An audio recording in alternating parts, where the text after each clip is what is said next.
الشیطان الرجیم بسم اللہ الرحمن الرحیم وبہ نستعین وهو خیر المعین صلی اللہ علی سیدنا محمد وآلہ الطاہرین۔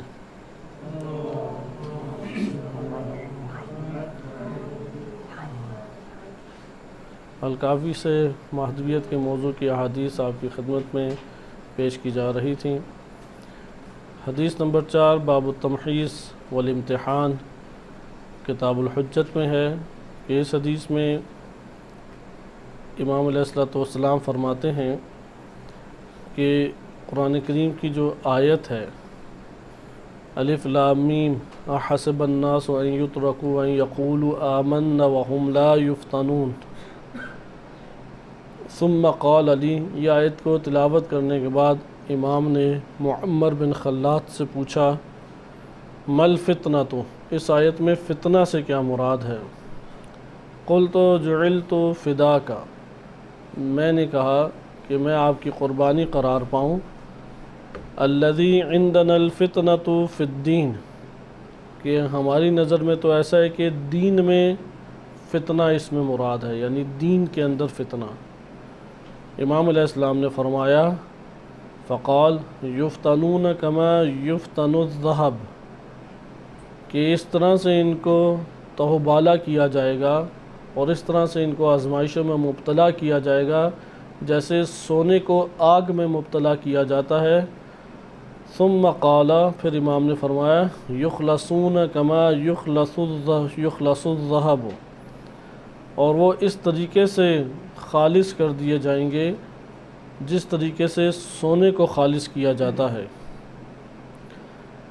یہ حدیث مبارک ایک عمومی ایک حدیث ہے اور آیت کریمہ کی عملی ایک تفسیر ہے۔ آیت کریمہ میں وَهُمْ لَا يُفْتَنُونَ کا جو معنی بنتا ہے اس کی تفسیر ہے، اور صحیح سند یہ روایت ہمارے پاس ہے۔ علامہ مجلسی رحمۃ اللہ علیہ نے بھی اسے صحیح کہا ہے، اور دیگر بزرگان جنہوں نے الکافی یا احادیث کے اوپر علم رجال کے اعتبار سے تحقیق کی ہے جیسے شیخ عاصم محسنی، انہوں نے بھی اس کو صحیح سند قرار دیا ہے۔ قرآن کریم کی چونکہ آیت کے اندر یہ معنی مذکور ہے وَهُمْ لَا يُفْتَنُونَ، اس لیے اس کے اوپر اعتقاد بھی لازم ہے۔ اس کے برخلاف اگر کوئی اعتقاد رکھے تو وہ ایمان سے جاتا ہے، کیونکہ قرآن کریم قطعی طور پہ اللہ تعالیٰ کی طرف سے صادر ہوا ہے اور آیات بینات ہیں، اس میں واضح اور آشکار آیات ہیں۔ لہٰذا انسان کی زندگی میں یہ نظریہ ہونا چاہیے کہ اللہ تعالیٰ نے یہ زندگی اور یہ دنیا آزمائشوں کے لیے دی ہے، یعنی نعمات اور بلائیں ہر دو کے لیے اللہ تعالیٰ نے دی ہے، اور یہ ایک سکے کے دو رخ کی طرح ہے کہ ایک ہی شے ہے، ایک ہی زندگی ہے، ایک ہی وجود ہے۔ اس کو اگر ایک طرف سے دیکھیں تو نعمت ہے، دوسری طرف سے دیکھیں تو زحمت، تکلیف اور مصیبت ہے۔ فتنہ عربی زبان میں کہتے ہیں کہ ایک ایسی آزمائش جو انسان کے وجود کے اندر خلل کو ایجاد کر دے، اتنی شدید آزمائش کو کہتے ہیں۔ قرآن کریم میں اس کلمے کا استعمال کئی جگہوں کے اوپر آیا ہے، لہٰذا اردو میں بھی یہ کلمہ فساد کے معنی میں استعمال ہوتا ہے، اور عربی میں بھی بمعنی فساد، جیسے آپ اردو میں فساد کہتے ہیں، فتنہ اس معنی میں بھی استعمال ہوتا ہے۔ جیسے قرآن کی آیت ہے کہ الفتنۃ اشد من القتل، کہ قتل اتنا شدید ترین نہیں ہوتا جتنا فتنہ شدید ترین ضرر اور نقصان کے اور مصیبت کے اعتبار سے ہوتا ہے، اور یہ بات ہم جانتے بھی ہیں۔ مثال کے طور پہ اگر ایک بندہ کسی علاقے میں مارا جاتا ہے اور قتل ہوتا ہے تو وہاں پہ آپ قاتل کو مذمت کریں گے اور مقتول سے ہمدردی کریں گے، لیکن اگر ایک جگہ پہ ایک شبہ کھڑا ہو کے فتنہ کھڑا ہو جائے، جیسے کہ عالم اسلام میں صدر اسلام میں ہی ایسے کئی فتنے کھڑے ہو گئے جن میں اولین فتنہ جنگ جمل تھا، کہ آج بھی اس نام کو لیا جائے تو مسلمانوں میں جھگڑے شروع ہو جاتے ہیں، نہ قاتل ہے کہ مقتول کے اوپر رحم کرے گا، اور نہ مقتول ہے کہ جو قاتل کے لیے کسی قسم کا نرم گوشہ رکھے گا، اور نہ سننے والے جو دونوں اطراف کے حامی ہیں وہ اپنی اپنی جماعتوں کے حامی رہتے ہیں۔ اگر قاتل کی گروہ سے ہے تو وہ اس کے اوپر راضی ہے کہ مد مقابل کو قتل ہونا چاہیے تھا۔ فتنہ میں مشکل یہ ہوتی ہے کہ وہ تمام کے تمام انسانی اقدار کو پامال فتنہ کر دیتا ہے، حق کو چھپا کے رکھ دیتا ہے، اور باطل جو ہے وہ بڑی آسانی سے چھا جاتا ہے۔ اسے مشکل پیش نہیں آتی، فتنہ آہستہ آہستہ بڑھتا چلا جاتا ہے۔ لہٰذا قرآن کریم نے متعدد جگہوں پہ یہ بیان کیا ہے کہ قتل سے بدتر کیا ہے؟ فتنہ۔ بس فتنہ کو فتنہ کیوں کہتے ہیں؟ کیونکہ وہ ایسی سخت ترین مصیبت آگے پڑتا ہے کہ جو معاشرے کے اندر کئی قسم کے خلل کو ایجاد کر دیتا ہے، کئی قسم کے مشکلات کو اور فسادات کو ایجاد کر کے رکھ دیتا ہے۔ یہ آپ کے سامنے ایک اس کے قرآن کریم کی آیات کے تناظر میں معانی تھے کہ قرآن کریم نے اولاً فساد کو فتنہ کہا ہے، نمبر 2 بعض نعمات کو فتنہ کہا ہے۔ وہ نعمات کس طرح سے فتنہ ہے کہ وہ اگر نعمات انسان کو میسر آ جائیں تو انسان ایسی آزمائش میں مبتلا ہو جاتا ہے کہ وہ آزمائش یا سرخرو ہو جائے تو بہت خالص اور پاکیزہ ہو جائے گا، اور اگر سرخرو نہ ہو تو وہ اس کے اندر ایمانی طور پہ اور روحی طور کے اوپر نقائص کو ایجاد کر دے گی۔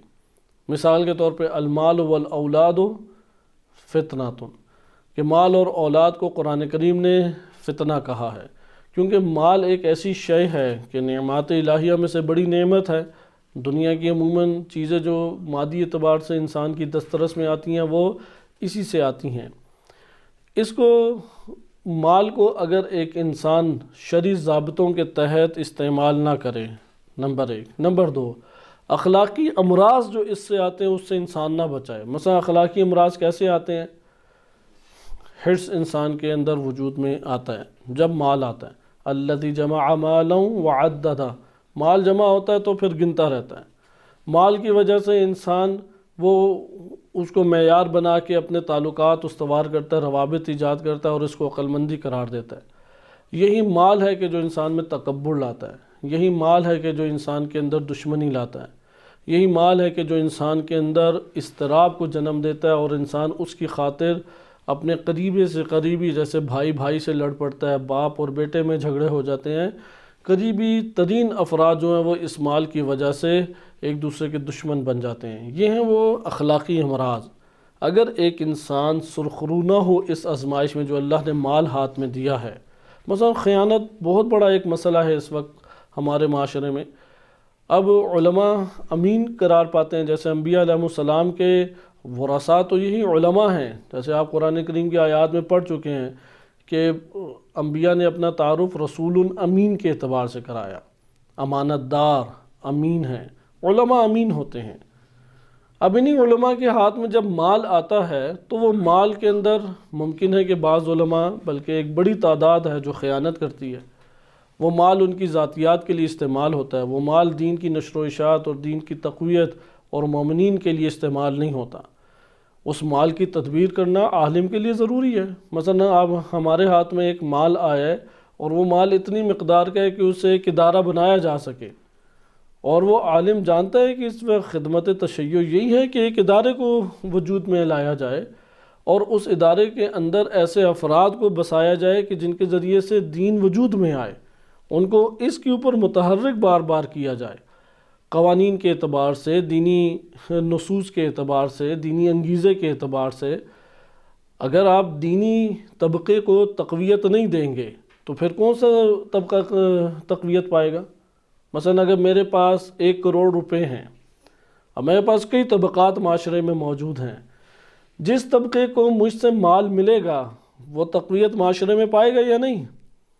اگر ایک دیندار کو تو وہ مال نہیں ملے گا، وہ تقویت نہیں پائے گا۔ اور یہی نتیجہ ہمارے معاشروں میں نکلتا ہے کہ اس وقت ایک مخلص دیندار کا پسپا ہونے کی معاشرے میں وجہ وہ اسے غربت اور فقر کے زندان میں بند کرنا ہے۔ لہذا ہم نے ملاحظہ کیا کہ مال کئی جہات سے انسان کی ذمہ داریوں کو لے کے آ جاتا ہے۔ اللہ تعالیٰ نے اس میں حقوق رکھے ہیں۔ اب ایک عالم کے پاس ایک مال آتا ہے تو وہ اس کی ذاتی جائیداد نہیں ہے، وہ اس کی اپنی منمانی کے اوپر خرچ ہونے والا پیسہ نہیں ہے، مشاورت سے پیسہ خرچ ہو سکتا ہے۔ مثلا ہم یہ پروگرام کریں یا نہ کریں، کریں گے تو کہیں گے اس قدر اس کے اخراجات ہیں۔ اخراجات یہ باہمی مشاورت ہے، نہ کہ ایک کا حاکم ہونا ہے۔ یا اسی طریقے سے بعض اور امور ہیں کہ جو انجام پانا چاہتے ہیں کہ فلاں فلاں ہمیں کتاب کی ضرورت ہے، فلاں فلاں ہمیں سہولت کی ضرورت ہے، یہ ایک ذمہ داری بعنوان عالم امانت داری کی بنتی ہے کہ وہ مہیا کرے۔ مثلا آپ اپنے علاقوں میں جائیں، وہاں پہ آپ کے پاس ایک قلیل مقدار میں بھی اگر اموال آتے ہیں، وہ کہاں پہ خرچ ہونے چاہیے؟ اس کے خرچ ہونے کے لیے پورے کے پوری دین اسلام نے ایک نظام دیا ہے، ایک سوچ دی ہے، ترجیحات بتائی ہیں کہ کن ترجیحات کی بنیاد پہ وہ مال خرچ ہونا چاہیے۔ المال والاولاد فتنۃ، اگر ان چیزوں میں ایک انسان سرخرو نہیں ہوتا، وہ اس کے ایمان میں جا کے خلل پیدا کرتی ہے، وہ مومن نہیں رہتا انسان۔ امام علی علیہ السلام سے آپ سیاست امیر المومنین میں پڑھ چکے ہیں، کتنے بڑی تعداد ہے جو صرف مال کی بنیاد پہ امام سے جدا ہوئی۔ وہ محبت کرتے تھے امام سے، وہ امام علیہ السلام کی خاطر جنگیں لڑتے تھے، جنگوں میں شرکت کرتے تھے، امام کی ایک آواز کے اوپر لمبے لمبے سفر کر کے لوگوں سے جا کے الجھتے تھے اور ان کے اوپر حکمرانی کرنا چاہتے تھے۔ لیکن جو مال انہوں نے ہڑپ کیے ہوئے تھے دور عثمانی میں، اس کا جب مواخذہ امام علی علیہ السلام نے کیا، یا جس کو امام نے منصب دیا تھا، اور وہ اپنے قریبی رشتہ داروں کو، کیونکہ یہ چیز ہم اپنے نفوس میں دیکھتے ہیں، ایک دوست تقاضا کرے تو انکار آسانی سے ہو جاتا ہے یا مشکل سے ہوتا ہے؟ بہت مشکل سے ہوتا ہے۔ اور اگر بہت قریبی ہو جائے، بھائی ہو یا بیٹا ہو، بہت مشکل ہے۔ آپ اس چیز کا حساب ادھر ہی کر کے دیکھ لیں، آپ کے پاس ایک چھوٹی سی چیز آتی ہے، مثلا کوئی آپ لے لیں، کھانے کی چیز لے لیں، مثلا لیپ ٹاپ کی چیز لے لیں یا کوئی اور چیز لے لیں، آپ کا دوست آپ سے تقاضا کرے، وہاں پہ آپ ایک شش و پنج میں پڑ جائیں گے۔ آپ مشکل سے یہ کہہ سکیں گے کہ یار مجھ کو منع کیا کہ یہ کام نہ کرو، کیونکہ وہ سنتے ساتھ ناراض بھی ہوگا۔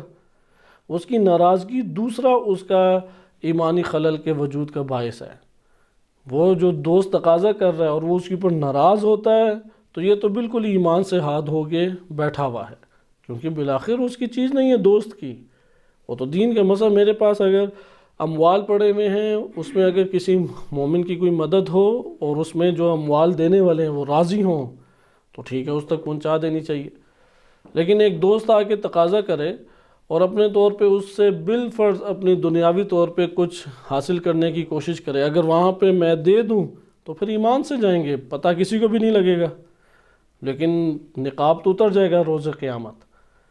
اور اگر مثلا یہاں پہ ہوتا ہے مومنین کو ہی کھلانا ہے تو ہوٹلوں میں جا کے کھلا دیں، یہ وہ شرعی بہانے جسے کہتے ہیں کہ ہمیں مومن نے دیا تھا کہ آپ مومنین کے اوپر خرچ کریں، تو اس نے قریبیوں کو کیا اور ایک اچھے سے ہوٹل میں بہترین غذائیں کھلا کے لے آئے۔ اب انہیں نہیں وہ خبر دیں گے، جبکہ ایک ضعیف مستضعف طبقہ موجود ہے، ایک دیندار طبقہ موجود ہے۔ یہ امور بیان کرنے کا مقصد یہ ہے کہ اپنے طور پہ مال ایک ایسی چیز اس کو قرار دیں کہ جو سخت آزمائش ہے، اگر اس میں سرخرو نہ ہو تو انسان ایمان سے جاتا ہے حتماً۔ دوسری چیز جو قرآن کریم نے ذکر کی ہے وہ ہے اولاد۔ المال والبنون فتنۃ، قرآن کریم کی آیت جو ہے وہ بالمعنی آپ کی خدمت میں مذکور ہے۔ آیت اگر آگے پیچھے ہو ضرور اس کی اصلاح کیجیے۔ بنون یا اولاد، ہمارے پاس جو اولاد ہے وہ ایک بڑا سبب بنتا ہے فتنے کا، یعنی ایک ایسی آزمائش ہے کہ اگر آپ اس میں سرخرو ہو گئے تو وہ آپ کو بہت خالص کر دے گی، بہت بالا لے جائے گی، مرتبے کو بہت بڑھا دے گی۔ لیکن یہی اولاد گرنے کا سبب بن جاتی ہے، اور اکثر بیشتر گرنے کا سبب بنتی ہے۔ جیسے ابھی میں نے مال کے اعتبار سے امام علی علیہ السلام کے حکمرانوں کی مثال دی، حکمران چن کے بنایا جاتا ہے۔ ان میں سے بعض تھے جنہوں نے اپنے قبیلے والوں کو، مثلا گاؤں والے ہمارے ہیں، خاندان والے ہمارے ہیں، کزنز ہیں، رشتہ دار ہیں، قبیلے والوں کے اوپر اس نے کچھ پیسہ خرچ کر دیا، اور یا دوستوں کے اوپر کچھ پیسہ خرچ کر دیا، تو امام نے اسے بلا لیا اور کہا کہ یہی پیسہ عام مسلمین پہ بھی خرچ کیا؟ اس نے کہا نہیں، یہ تو نہیں خرچ کیا۔ تو وہاں پہ اس کا مواخذہ کیا امام علیہ السلام نے۔ اسی طرح بعض بھاگ کے معاویہ میں بھی سفیان کے ساتھ مل گئے، یعنی جب خلل آتا ہے تو ولایت سے وہ جاتا ہے۔ اتنا بڑا یہ فتنہ، اس لیے اس کو فتنہ کہا۔ بقیہ کوئی آزمائش ولایت سے جانے کا باعث نہیں بنتی تھی، یہ باعث بنی۔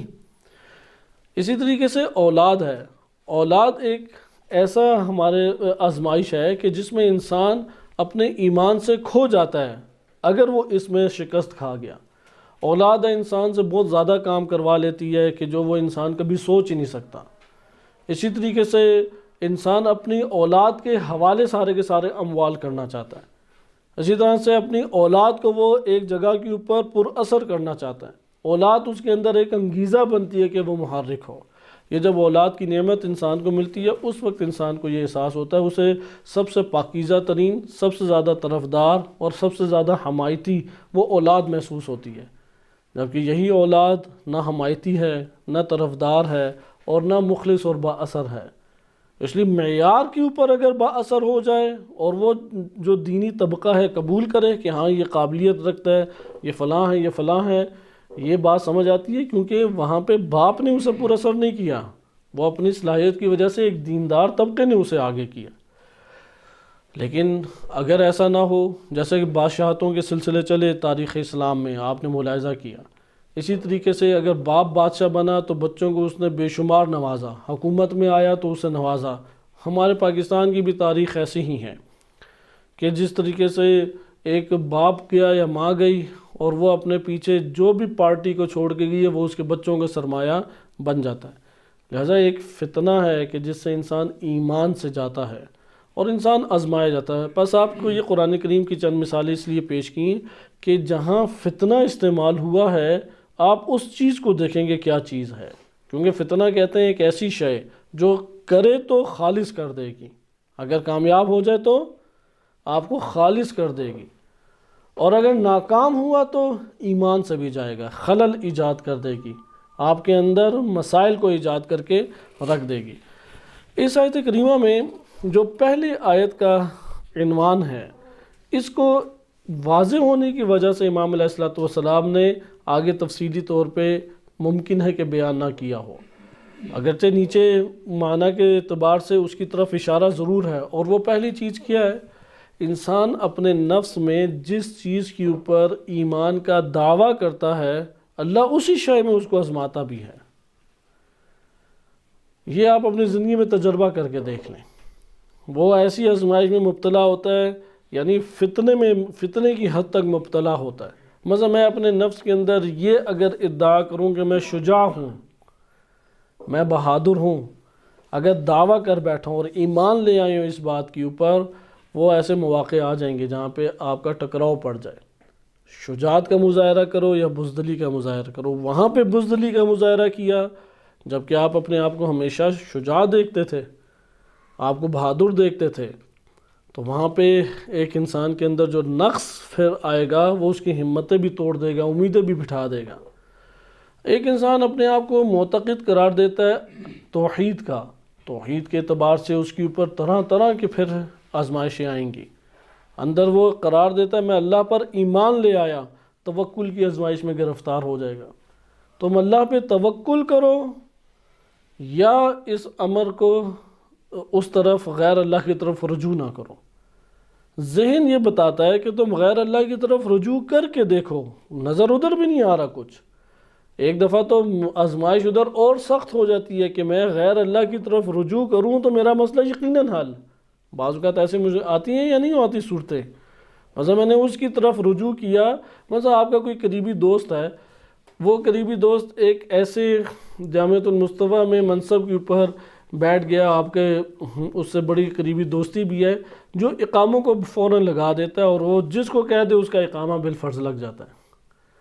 اب یہاں پہ آپ کے پاس ایک ہے قانونی کارروائی اور ایک ہے کہ آپ اس کی طرف رجوع کریں۔ ایک مثال کی میں آپ کی خدمت میں فرضی مثال دے رہا ہوں، یہاں پہ توکل کا کیا ہے تقاضا؟ آپ قانونی کارروائی کریں اور اللہ کے اوپر ان تمام راستوں کے ہموار ہونے کے اعتبار سے اعتماد کریں اور اس کے سپرد کریں، نہ کہ اس کے سپرد کریں۔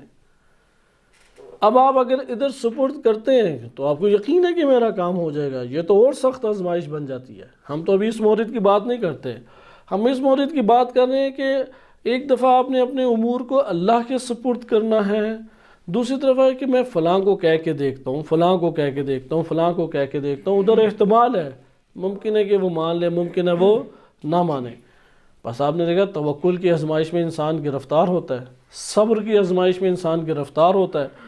انسان کے اوپر جو آزمائشیں صبر کی ہیں، ایک تو یکساں آزمائشیں ہیں، جیسے بیماری میں کوئی زیادہ چیخے گا، پکارے گا، آہو بکا کرے گا تو اپنا ثواب بھی اس کا جاتا ہے، صبر کرے اس میں۔ اسی طریقے سے انسان بعض اوقات فقر کی آزمائش میں گرفتار ہو جاتا ہے، زیادہ شور مچائے گا، زیادہ شکوے کرے گا، اس سے اس کے فقر تو دور نہیں ہوگا، لیکن تہمتیں ہیں، بہتان ہے، سوء ظن ہے، یہ چیزیں اس کو چمٹ جائیں گی۔ صبر کی آزمائش میں انسان گرفتار ہوتا ہے، یہ ہے عمومی۔ ایک دفعہ خصوصی آ جاتی ہے، ایک دفعہ صبر کی آزمائش ہوتی ہے خصوصی۔ خصوصی سے کیا مراد ہے؟ انسان کے پاس جتنی استطاعت اور علم ہے اس کے اعتبار سے انسان کا وظیفہ بنتا ہے۔ مثلا اگر آپ کے پاس علم موجود ہے مہدویت کی چند احادیث کا، آپ کا وظیفہ بنے گا کہ آپ اس کو نشر کریں جا کے۔ ممکن ہے آپ ہی کے ساتھ پڑھنے والا ایک کلاس میں طالب علم ہے، وہ اس چیز کو نہیں پڑھا اس نے ابھی تک، یا وہ ابھی اس چیز کو حاصل نہیں کیے ہوئے، اس کا وظیفہ فوراً نہیں بنے گا۔ اس کا وظیفہ تھا کہ وہ تعلیم حاصل کرے مزید۔ یعنی بعض ایسی چیزیں جو وظیفہ کب بنتی ہیں، صلاحیت اور علم کے اوپر وظیفے کا عائد ہوتا ہے۔ یہاں پہ انسان ایک آزمائش میں مبتلا ہو جائے گا، آیا میں اپنا مقایسہ دیگر افراد کی طرح کروں کہ وہ بھی نہیں یہ کر رہا، وہ بھی نہیں کر رہا، فلاں بھی نہیں کر رہا، میں بھی نہ کروں، یا نہیں میں دیکھوں کہ اللہ تعالیٰ نے مجھے کیا صلاحیت دی ہے، نمبر 2 مجھے اللہ تعالیٰ نے کتنی فرصت دی ہے، نمبر 3 کتنے وسائل دیے مجھے۔ اگر یہ 3 چیزیں ہیں تو یہاں پہ فتنے میں پڑ جائے گا وہ۔ اگر وہ اندر متحرک نہیں ہوتا، اس کا حساب کتاب ان لوگوں کی طرح برابر نہیں ہے کہ جو اس چیز یا اس دائرے میں ابھی قدم نہیں رکھ چکے۔ لہٰذا آپ نے اس جگہ پہ ملاحظہ کیا کہ پہلا مطلب جو آیت کریمہ اور روایت کے ذیل میں آتا ہے کہ غیبت امام زمان علیہ السلام میں بھی اسی طریقے سے ہے۔ اگر کوئی کہتا ہے کہ میں امام مہدی علیہ السلام کے اوپر ایمان لایا ہوں، ایمان لایا ہوں، اس کا کیا تقاضا ہے کہ اللہ تعالیٰ اسے فتنے کے بغیر چھوڑ دے گا؟ یہ ضروری ہے کہ اس کا امتحان شدید، آپ فتنے کو شدید امتحان سے تعبیر کر سکتے ہیں، شدید امتحان لیا جائے اس کا، کیونکہ یہ روایت جو ہے اس معنی کے اعتبار سے حساس تھی۔ اسی لیے میں نے درس کے آغاز میں آپ کی خدمت میں شدید الفاظ میں تاکید کی مہدویت کی۔ یعنی اگر مہدویت کا موضوع ہم ایمان لاتے ہیں امام زمان علیہ السلام اور مہدویت کے اوپر، ہم ایک آزمائش میں مبتلا ہیں۔ اگر ہم اس کے اندر کوتاہی کو برتیں گے، وہ ہمارے ایمانی خلل کا باعث بنے گی۔ وہ میں ہوں یا آپ ہوں یا کوئی اور ہو، وہ یہ کوئی خوبی نہیں ہے کہ ایک بندہ 1 میل سے اٹھ کے ادھر آ رہا ہے، ٹھیک ہے 1 میل سے اٹھ کے آ رہا ہے، اس کا وظیفہ بنتا ہے، وہ نہیں آئے گا تو مال دنیا کے فتنے میں مبتلا ہے، وہ تو ایمان سے جائے گا۔ بس اب مجھے اگر اللہ نے وسائل دیے ہیں اور ان وسائل کے اعتبار سے میں ان دروس کو یا اس موضوع کا اہتمام کر سکتا ہوں، تو میں ایک فتنے میں مبتلا ہوں۔ اگر میں ایمان رکھتا ہوں تو یہاں پہ یا دنیا میں مشغول ہو جاؤں یا اس مضمون کے ساتھ مشغول ہوں۔ وَهُمْ لَا يُفْتَنُونَ، وہ نہیں آزمائے جائیں گے۔ لیکن پوری آیت میں سے امام نے کس ٹکڑے کو اٹھایا؟ سب سے آخری والے ٹکڑے کو۔ بالفاظ دیگر، غیبت امام زمان علیہ السلام کو آپ کے خیال میں کتنے فیصد لوگ ہوں گے؟ ایک سرسری جائزہ لیں جو آپ لوگوں، ہمارا دائرہ کار چھوٹا ہے، ہم 100% کبھی بھی حکم نہیں لگاتے، یہ آمار جسے کہتے ہیں سٹیٹسٹکس، اس کے اعتبار سے آپ ایک جائزہ لیں، مردم شماری بھی اسی اعتبار سے ہوتی ہے۔ آپ جن حلقہ احباب کو جانتے ہیں، آپ نے جتنی دنیا دیکھی ہے، غیبت کو کے اوپر ایمان تو لوگ رکھتے ہی ہیں، ادعا بھی کرتے ہیں، غیبت کے عنوان سے فتنے کے آنے کو کتنے لوگ قبول کرتے ہیں؟ کتنے فیصد افراد ہیں، ہم سمیت کتنے فیصد افراد ہیں وہ اس بات کو قبول کریں کہ اگر میں ایمان رکھتا ہوں تو حتماً اسی آزمائش میں مبتلا کیا جاؤں گا جو اس سے مربوط ہے؟ کتنے لوگ اس بات کا اعتقاد رکھتے ہیں؟ جبکہ یہ وہ ہمارے پاس روایت ہے کہ جو کاملاً آیت کریمہ کی تفسیر اور اس سے سازگار ہے۔ مہدویت اور غیبت کے بارے میں سب سے محکم ترین ہمارا عقیدہ کیا ہونا چاہیے تھا؟ عقیدہ اعتقاد کے اعتبار سے، کیونکہ قرآن کریم کی آیت کی وجہ سے یہ روایت خبر واحد نہیں رہے گی، یہ روایت قطعی بن جائے گی، یقینی طور پہ بن جائے گی، مضمون کے اعتبار سے بھی، دلالت کے اعتبار سے بھی اور صدور کے اعتبار سے بھی، دونوں اعتبار سے قطعی یہ بن جائے گی، کیونکہ اس کے مطلب بہت واضح ہیں، کوئی اس میں ابہام نہیں ہے۔ اس روایت میں آپ پہلا حصہ دیکھیں، حسب الناس، لوگ کیا کرتے ہیں؟ گمان کرتے ہیں۔ ادھر یہ لوگوں کا گمان تمام مذاہب اور ادیان کے اوپر چھایا ہوا ہے، لوگوں میں یہ گمان موجود ہے، یہ ظام موجود ہے، وہ طلاب ہوں، وہ علماء ہوں، کیونکہ طلاب اور علماء چونکہ معاشرے کا ایک حصہ شمار ہوتے ہیں، اس اعتبار سے الناس کا کلمات تمام کے تمام افراد کو گھیر لیتا ہے، جیسا کہ انشاءاللہ آج شہید مطہری کے دروس میں ہم اس کو پڑھیں گے کہ بعض لوگوں نے الناس سے مراد غریب، ضعیف، محروم طبقہ لیا ہے۔ شہید نے واضح طور پہ انکار کیا کہ یہ تفسیر باطل تفسیر ہے الناس کی۔ احسب الناس، کیا لوگ یہ گمان کرتے ہیں، یعنی یہ گمان موجود ہے، ان یقولوا، وہ یہ قائل ہو جائیں۔ عربی زبان میں یقولو قائل ہونا یعنی اعتقاد قائم کرنا، معتقد ہونے کے معنی میں آتا ہے۔ وہ جب یہ کہیں گے کہ میں قائل ہو جائیں کہ آمنا، کہ ہم ایمان لے آئے، اس بات کے اپنے نفس میں قائل ہو جائیں، تو کیا وہ چھوڑ دیے جائیں گے؟ ان یترکوا ان یقولوا آمنا، یعنی ان یترکوا، انہیں ہم چھوڑ دیں گے صرف اتنا کہ آمنا، میں ایمان لاتا ہوں غیبت امام زمان علیہ السلام پہ، میں ایمان لاتا ہوں امام مہدی علیہ السلام کی امامت و عصمت کے اوپر اور ان کے ظہور کے اوپر، اتنا کہنے سے چھوڑ دیں گے؟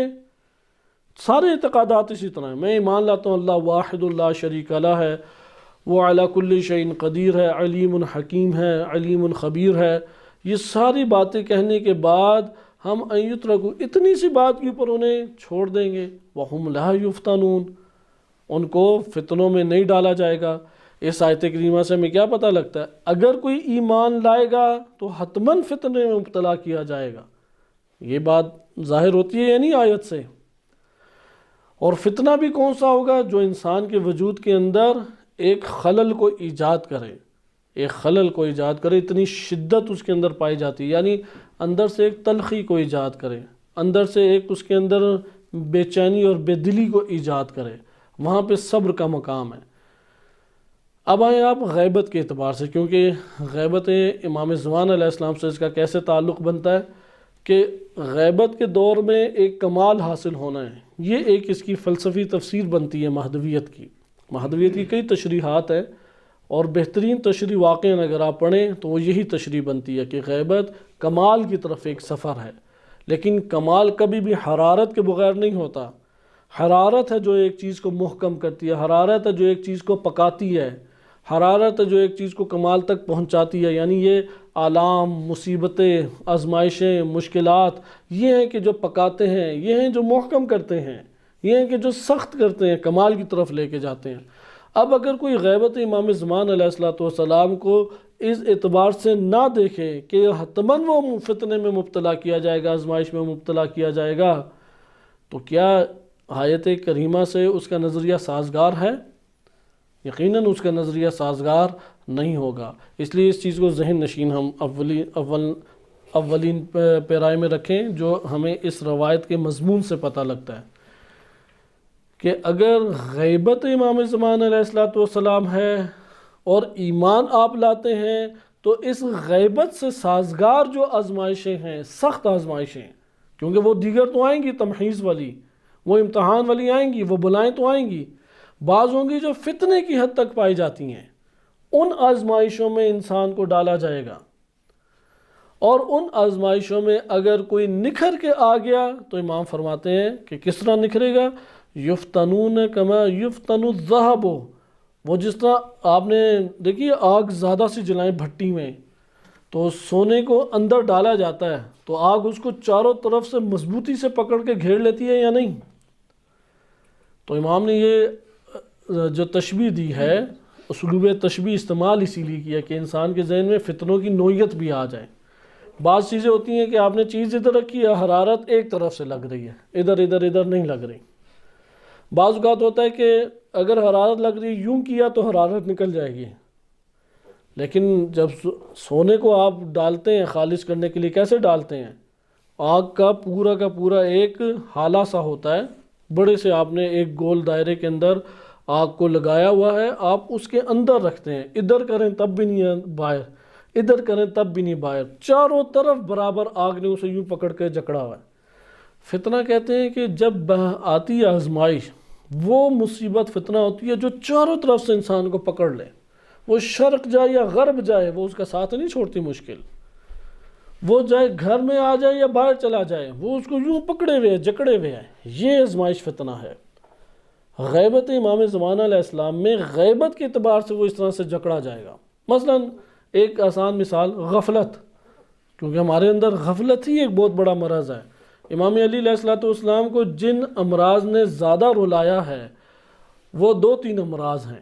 آپ نہج البلاغہ پڑھیں کہ امام واقعاً گریا کرتے تھے۔ علی ابن ابی طالب جیسی ہستی جس چیز کے اوپر گریا کرے وہ کتنی ظالم چیز ہوگی، وہ کتنی شدید تر چیز ہوگی۔ ان میں سے ایک سب سے پہلی چیز ہے بے شعوری، فہم نہیں تھا۔ جیسے ابھی کلام امام ہمارے پاس موجود ہے، فہم نہیں لینا چاہتے، نہیں پڑھنا چاہتے، نہیں سننا چاہتے، نہیں یاد کرنا چاہتے۔ اس نے رلایا امام علی علیہ الصلوۃ والسلام کو۔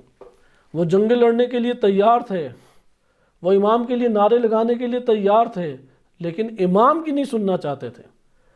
ابھی بھی آپ جائیں حرم امیر المومنین علیہ السلام کو زیارت کریں، دیکھیں کتنے امام کے اقوال ہیں ادھر، کتنے امام کا کلام ادھر پخش ہو رہا ہے، کتنا امام کا کلام صادر ہو رہا ہے۔ یا میں اپنا سینہ چیر کے دیکھوں میرے اندر امام علی علیہ السلام کا کتنا کلام موجود ہے، میں نے کتنا مطالعہ کیا ہے، میں نے کتنا غور کیا ہے۔ اس چیز نے رلایا امام علی علیہ السلام کو۔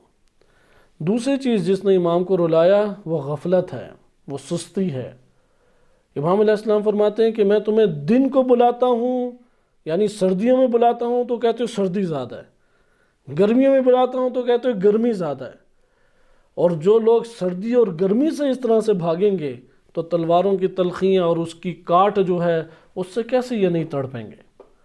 جیسا امام علیہ الصلوۃ والسلام محمد بن ابی بکر کا واقعہ پڑھیں، وہ شہید ہو گئے، امام بلاتے رہے، وہ نماز فجر کے بعد نکل کھڑے ہوئے اور پہنچ گئے ایک جگہ پہ جہاں وعدہ کیا تھا، 1 ہفتہ لوگوں کو ابھارتے رہے، وہاں پہ پہنچے ہیں تو 100 بندوں سے زیادہ کوئی اوپر آئے نہیں افراد۔ دوپہر تک امام نے انتظار کیا اور غصے میں پھر واپس آ گئے۔ لہٰذا یہ نہیں ہے کہ اگر میں اور آپ امام علی علیہ السلام کے سامنے آ جائیں گے، وہ لوگ تو امام کے لیے نکلے نہیں، ہم تو فوراً ہی نکل آئیں گے۔ وہ کیوں نہیں نکلے تھے؟ وہ بھی ہماری طرح بشر تھے، وہ ہم سے زیادہ متقین، نیک، پرہیزگار، نمازیں پڑھنے والے، امام کی زیارت کرنے والے، ہم سے کم گناہوں میں مبتلا تھے۔ وہ امراض اصل سبب تھے۔ وہ مرض اگر مجھ میں ہوگا تو میں نہیں نکلوں گا۔ اور آپ یہ بات جانتے ہیں کہ نکلنا مشکل ہے، یعنی اگر ایک کمرے سے دوسرے کمرے میں آنا مشکل ہے تو آپ جگہ تبدیل کر کے دیکھ لیں کتنا مشکل ہوگا۔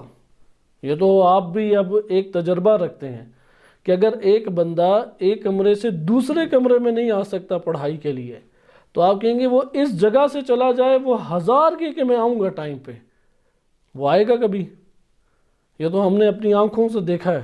وہ ہمارے سامنے آ کے دعویٰ کرتا ہے اور مسلسل کہتا ہے کہ آؤں گا، یہاں تک کہ ہمیں شرمندہ ہو کے کہنا، اس کے سامنے اعتراف کرنا پڑتا ہے انشاءاللہ آپ آئیں گے، لیکن وہ نہیں آتا، وہ 2 دن بعد ہی نہیں آتا، کیونکہ اس کے اندر وہ مرض تھا، وہ مرض نہیں ہٹانا چاہتا۔ وہ سمجھتا ہے کہ یار یہ جو مجھ پہ اعتراض ہے یہ ظلم ہے، مجھ پہ یہ بیجا اعتراض ہے، جبکہ وہ جو مرض ہے وہ بیجا اس نے اپنے اندر پالا ہوا ہے۔ اس مرض کا مداوع کیسے کریں؟ حساسیت بڑھائے کہ یہ مرض ہے مجھ میں۔ جیسے ہوتا ہے نا ابھی کرونا لگنا ہے، لگ گیا ہے، یہ احساس ہو، آپ کتنا اس کے لیے بھاگ دوڑ کریں گے؟ کورونا کا مرض تو انسان کو بدن کو لگتا ہے، یہ روحوں کو لگے ہوئے امراض ہیں۔ جس نے امام علی علیہ الصلوۃ والسلام جیسی شخصیت کو رلایا، یہ وہ فتنہ ہے کہ غیبت امام زمان علیہ السلام میں مبتلا ہیں لوگ اس کے اندر۔ انہوں نے ایک مسجد جمکران والوں نے اچھا سلسلہ شروع کیا، روڈ کے اوپر انٹرویو لیتے تھے، چھوٹے چھوٹے کلپ بھی بنے، ممکن ہے آپ نے دیکھے ہوں۔ وہ کہتے تھے اس کارڈ کا جواب دینا ہے آپ نے۔ وہ نکالتا ہے کارڈ کو اور اب کیمرے کو نہیں دکھا رہا کارڈ پہ کیا لکھا ہوا ہے، اس کو پھر دکھاتا تو بس وہ یوں سر ہلاتا کہ نہیں، اس کے اوپر کیا لکھا ہوا تھا؟ اس نے کہا کہ آپ نے آج کا دن جو گزارا ہے اس میں امام زمان علیہ السلام کو کتنا یاد کیا؟ اس نے کہا 1 دفعہ بھی نہیں۔ پھر اس نے اگلا کارڈ نکالا تو پھر وہ ہنس کے کہتا نہیں، اس میں لکھا ہوا تھا آپ نے اس ہفتے کتنا یاد کیا؟ کہتا پورا ہفتہ نہیں کیا۔ پھر تیسرا کارڈ نکالا، اس میں لکھا ہوا تھا تو پھر اور ہنس کے کہتا بالکل ہی نہیں، اس پہ لکھا ہوا تھا سال یا مہینے، آپ نے اس پورے سال یا مہینے میں کتنا یاد کیا؟ میں اور آپ یہ والا خود اپنے اندر ایک دفعہ محاسبہ کریں، ہم بھی ایک ساتھ رہتے ہیں، پورے ہفتے میں ہم نے کتنا کیا امام علیہ السلام کو یاد؟ یعنی جب میں دعائے عہد پڑھتا ہوں تو دعائے عہد میں میری توجہ امام سے عہد و پیمان کی کتنی جاتی ہے؟ کیونکہ اگر میرا دل اس کے وابستہ نہیں ہے، زبان سے جو مرضی ادا کر دیں، وہ تو مثل کمپیوٹر ادا ہو جائے گا، کمپیوٹر کا بھی اس مواد سے تعلق نہیں بنتا، میری زبان سے بھی جو آیات، روایات اور چیزیں نکل رہی ہیں اس کا مجھے نفس سے کوئی تعلق نہیں بنا، یہ ایک آزمائش ہے، یہ فتنہ ہے، غفلت اور سستی فتنہ ہے، اسے قبول کریں۔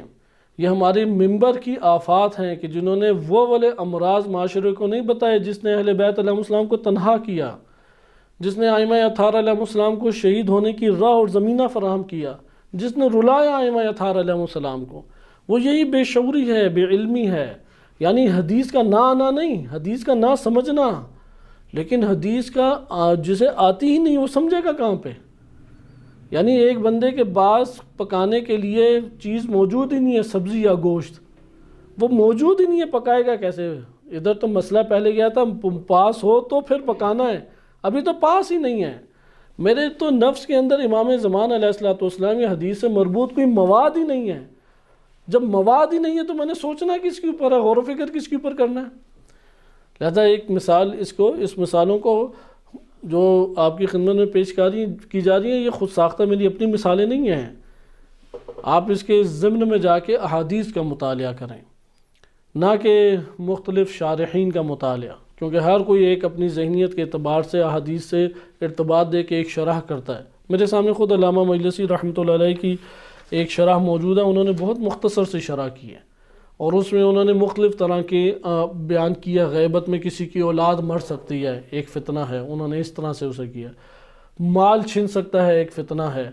آپ اگر نہج بلاغہ کے تناظر میں اس کی تشریح کریں تو کیا تشریح بنے گی؟ وہ کون سی مجھے بتائیں کہ مال زیادہ فتنہ ہے یا یہی جو غفلت اور سستی ہے یہ بڑا فتنہ ہے؟ چاہے آپ ادھر سے اٹھ کے پاکستان چلے جائیں، کیونکہ میں نے بتایا فتنے کی کیا ہوتی ہے خصوصیت، جیسے آگ کے اندر آپ جب ڈالتے ہیں سونے کو چاروں طرف سے پکڑ لیتا ہے اسے، فتنہ وہ ہوتا ہے جو چاروں طرف سے مرض نے اس کو وہ مصیبت پکڑ لے۔ اب غفلت اور سستی اگر مجھے پکڑی ہوئی ہے، میں پاکستان جاؤں، میں کربلا جاؤں، میں مدینہ چلے جاؤں، میں ایران میں آ جاؤں، ہر جگہ پہ وہ مجھے پکڑے ہوئے ہے، وہ مجھے جان نہیں چھوڑے گی۔ ہاں اس کے اندر میں خود سرخرو ہوں، ٹکراؤں، کیونکہ ٹکر یہاں پہ ہوتی ہے، کبھی ایک ترجیح، کبھی نیند تنگ کر رہی ہے، کبھی کوئی محفل مجھے تنگ کر رہی ہے، وہ تک کھینچ رہی ہے پکڑ کے، اور میرے لیے یہ بالفرض امام علیہ السلام کا اہتمام کرنا جو میں نے لیے رکھا ہوا ہے، میں نے دعائے عہد پڑھنے کا اہتمام اپنے لیے قرار دیا ہوا ہے، یا میں نے یہ قرار دیا ہوا ہے کہ میں اس دن امام علیہ السلام کے موضوع کا مطالعہ کروں گا۔ یہ دونوں آپس میں ٹکراتی ہیں، یہاں پہ آپ دیکھیں اس ٹکراؤ میں اپنے آپ کو کھینچ کے لے جائیں، کبھی نیند آ جاتی ہے، کھانا پینا آ جاتا ہے، اور زیادہ تر جو چیز آتی ہے وہ دل کے اندر ایک اکتاہٹ ہے، اس سے ہم سب بھی برابر گزرتے ہیں، انسان ہونے کے ناطے میں اور آپ اندر سے مختلف نہیں ہو سکتے سوائے اس کے جس نے تزکیہ نفس کیا، اس کی رنگین زندگی ہوتی ہے، وَإِلَّا ہمارے نفوس ایک جیسے ہی ہیں اندر سے۔ جس نے تزکیہ نفس کیا قَدْ أَفْلَحَ مَنْ زَكَّاهَا، وہ ہم ایک دوسرے سے جدا ہو جاتا ہے، لیکن جس کا تزکیہ نفس نہیں ہے اس کے ساتھ آپ محسوس کریں گے یار یہ والی باتیں کیسے پتہ لگ گئیں، ایک تو روایات نہیں ہے بتائیں، دوسرا نفوس کے اعتبار سے جب میں بھی یہی محسوس کرتا ہوں کہ یار اس کو پڑھ کے اب کیا کریں، دوبارہ یہ والی باتیں پڑھیں، دوبارہ اسی حدیث کو میں یاد کروں، پھر یہ حدیث کس نے یاد کرنی ہے، یہ اندر سے جب قبولیت نہیں ہوتی، یعنی وہ اپنے نفس کو آمادہ نہیں کرتا، تو مسلسل ٹکراؤ آتا چلا جاتا ہے۔ یا اگر مرحلہ طے ہو جائے، یہ مرحلہ ایک انسان کو فتنے سے نجات دیتا ہے، کما جیسا کہ روایت کے الفاظ ہیں کہ یخلصون کما یخلص الذہب، اگر وہ اس کے اوپر خالص ہوتا چلا جائے اور وہ امام علیہ السلام کا اپنی نفس کی قوت سے اہتمام کرے، اپنے نفس کی، بے شک کسی کو بھی نہ پتا ہو، مثلا آپ نے کتنی حدیثیں لکھی مجھے کیا پتا، آپ دعائے عہد میں امام کو کتنا عہد و پیمان باندھتے ہیں، صرف توسل پہ زور دیا جاتا ہے ہمارے ہاں، عہد و پیمان توسل سے بڑھ کر ایک قوت ہے، کیونکہ اس میں وظیفہ ہے، اس میں ذمہ داری ہے، اس کے اندر ایک آزمائش اللہ تعالیٰ نے انسان کے لیے اطاعت کی رکھ دی ہے، اس لیے دعائے عہد کے جب یہ کلمات آ جائیں اللہم انی اجدد لہ فی صبیحۃ یومی ھذا، سب نیند اپنی بھگا لیں، کیونکہ پروردگار تو نے مجھے زندگی دی، آج تو نے مجھے صبح دی ہے، میں پہلا اقرار یہ کرتا ہوں کہ میرے اوپر تو نے حاکم، میرے اوپر تو نے اپنا خلیفہ اور حجت قرار دی ہے،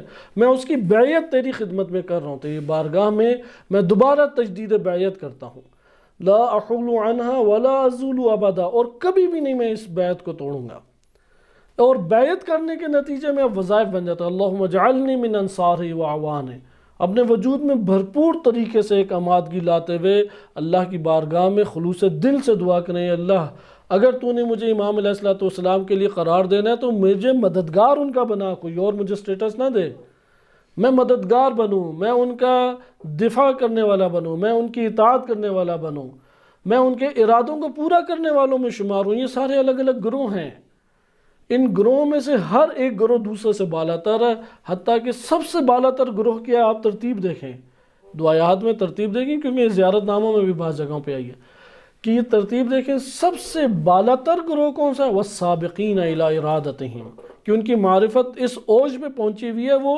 ارادہ امام زمان علیہ السلام کو بھانپ کے آگے قدم اٹھا لیتے ہیں، اور جب ارادے پہ نگاہ ہو تو شہادت یقینی ہو، المستشہدین بین یدی۔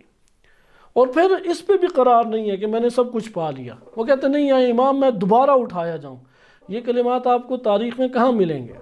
میں دوبارہ اٹھایا جاؤں، دوبارہ قتل کیا جاؤں، پھر اٹھایا جاؤں، پھر قتل کیا جاؤں، اور فضا میں بکھیر دیا جاؤں، یا حسین آپ کا ساتھ نہیں چھوڑیں گے ہم۔ یہ مسلم بن اوسجہ کے کلمات ہیں، یہ وہ کلمات ہیں کہ جو امام حسین علیہ السلام کے انصار نے شب عاشور امام علیہ السلام کی بارگاہ میں کہے۔ اس لیے یہ امام زمان علیہ السلام سے عہد پہ اس لیے کہا جاتا ہے کہ نمونہ عمل کربلا ہے، وفا کا درس کربلا سے سیکھیں، اطاعت کا درس کربلا سے سیکھیں۔ کربلا فتنوں کا ایک جہان ہے، یعنی سخت ترین آزمائشوں سے، فتنہ بے معنی اردو نہیں، اردو والا معنی فتنہ نہیں، یہ والا وَهُمْ لَا يُفْتَنُونَ، فتنوں کا ایک جہان ہے۔ اولاد بھی قربان کی، مادی اپنی ساری لذات بھی انہوں نے قربان کی، اپنے قوم اور قبیلے اور لشکر کو بھی انہوں نے قربان کیا اور ان کا ساتھ چھوڑا، اور امام حسین علیہ السلام کا ساتھ دیا۔ اب ان سے خالص ترین افراد آپ لا سکتے ہیں جو اصحاب کربلا ہیں، جہاں حسین کی امام حسین علیہ السلام پہ سلام ہے، وہاں پہ اصحاب امام حسین علیہ السلام پہ بھی سلام ہے۔ یہ خصوصیت مجھے بتائیں کس امام کو حاصل ہوئی، یہ کس نبی کو حاصل ہوئی آج تک؟ فقط اور فقط امام حسین علیہ السلام کے کربلا کے دائرے میں، نہ کہ کربلا سے باہر۔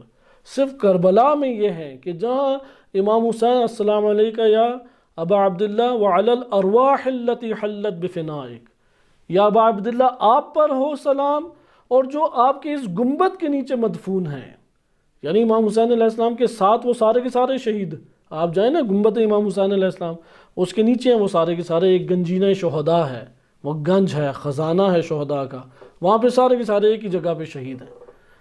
وَعَلَى الْأَرْوَاحِ الَّتِي حَلَّتْ بِفِنَائِكَ، آپ کے ساتھ جو اس جگہ پہ مدفون ہیں ان سب کے اوپر آپ سلام ہو۔ السلام علی الحسین وعلی علی ابن الحسین وعلی اولاد الحسین وعلی اصحاب الحسین۔ لہذا یہ ہے کہ یخلصون کما یخلص الذہب، اگر ان فتنوں میں وہ کامیاب ہو گئے۔ کربلا میں سب سے بڑے فتنے میں کون سا جکڑا جہاں جاتے وہ ان کو گھیرے ہوئے تھا، اس فتنے کا کیا نام ہے؟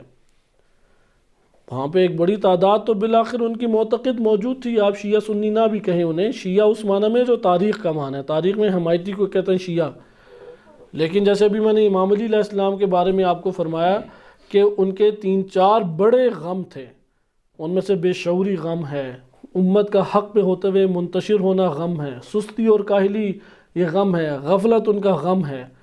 یہاں پہ سوال پیدا ہوتا ہے امام حسین علیہ السلام کو سب سے پہلے آ کے کس نے گھیرا؟ کیونکہ یہاں پہ لوگ تو غافل نہیں تھے، پتہ تھا کہ نواسہ رسول آ رہے ہیں، خطبات واضح تھے، مکہ میں انہوں نے کئی مہینے گزارے، اور پھر کربلا کی طرف آئے، لوگوں نے خطوط لکھے، پوری کی پوری توجہ ان کی تھی، ان کے اندر ایسی سستی بھی نہیں تھی کہ انہوں نے کوئی راہ ہموار نہ کی ہو۔ کون سا مسئلہ ہے کہ جو ان کو فتنے کے طور پہ جکڑ گیا، وہ جہاں پہ بھی جاتے وہ اس سے نہیں وہ بچ پاتے تھے۔ وہ ہم کئی دفعہ اپنے دروس میں تکرار کر چکے ہیں، وہ کیا ہے جس سے صحابہ بھی ڈر گئے، تابعین بھی ڈر گئے، کوفہ میں رہنے والے شیعہ بھی ڈر گئے، وہ کون سی چیز ہے؟ اس کا نام ہے خوف۔ خوف انہیں بٹھا کے لے گیا، ڈر گئے، وہ سہم گئے، خوف نے انہیں بٹھا دیا، بزدلی نے انہیں بٹھا دیا۔ اس لیے امام سجاد علیہ السلام نے تزکیہ نفس کیا معاشرے کا، دوبارہ آ کے ارتباط اللہ سے پیدا ہو۔ خوف بٹھا کے لے گیا، 70-80 کلومیٹر دور نہیں ہو سکے، یعنی 70-80 کلومیٹر کا فاصلہ جو آج لوگ پیدل طے کرتے ہیں، وہ کوفہ جو 1 لاکھ سے بڑی آبادی تھی، اور جو ابن زیاد لعین کا پورا لشکر تھا وہ کتنا تھا؟ زیادہ سے زیادہ جو لشکر کوفہ کے اندر اس کا بنتا تھا وہ 10,000 سے اوپر نہیں تھا، وہ 10,000 سے اوپر نہیں تھا۔ حتیٰ کہ کربلا میں کتنے افراد تھے؟ یزیدی تھے 10,000 یا 30,000، یہ دو معقول ترین ہیں۔ ویسے زیادہ تر جو تاریخی کتب میں وہ 10,000 کا لشکر ہے، کیونکہ 72 یا 110 130 افراد کے لیے 10,000 کا لشکر بہت زیادہ ہے۔ بعض کہتے ہیں کہ 30,000 تھا، اس سے اوپر لشکر نہیں تھا۔ اور کوفہ میں جو بیٹھا ہوا ہے جنگجو طبقہ، وہ 1,00,000 سے اوپر تو ادھر کی آبادی ہے۔ اس جنگجو طبقے میں یعنی اس آبادی میں کوئی 30-40 ہزار تو جنگجو ہیں جو قبائل کی صورت میں موجود ہیں۔ خوف انہیں بٹھا کے لے گیا۔ اس روایت کی انشاءاللہ تعالی بقیہ تشریح ہم اگلے درس میں ملاحظہ کریں گے، کیونکہ اس میں فتنوں سے مراد کو صحیح طریقے سے ہمیں سمجھنا چاہیے، اور اس کے لیے تب تک ہمارے لیے فہم مکمل نہیں ہو سکتا جب تک ائمہ اطہار علیہ السلام کے زمانوں کو بہتر طور پہ نہ پڑھیں۔ صلی اللہ علیہ سیدنا محمد وآلہ الطاہرین۔